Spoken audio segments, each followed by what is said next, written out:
Chicken biryani చేయడం కష్టం అనుకునే వారికి ఈజీగా ఎలా చేయాలో చూపిస్తా. వీడియో చూసాక ఇంత సింపులా అనుకుంటారు.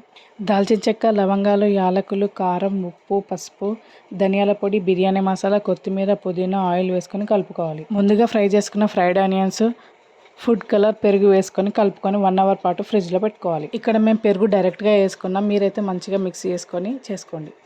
రైస్ కోసం మనం ముందుగా ఆనియన్స్ని ఫ్రై చేసుకోవాలి. ఇలా గోల్డెన్ బ్రౌన్ వచ్చేంత వరకు ఫ్రై చేసుకొని పక్కన పెట్టుకోవాలి. నెక్స్ట్ బియ్యం ఉడకబెట్టుకోవడానికి వాటర్ తీసుకొని అందులోనే అనాస పువ్వు, లవంగా, దాల్చిన చెక్క, యాలకులు, షాజీరా, ఆయిల్ వేసుకొని మరిగించుకోవాలి.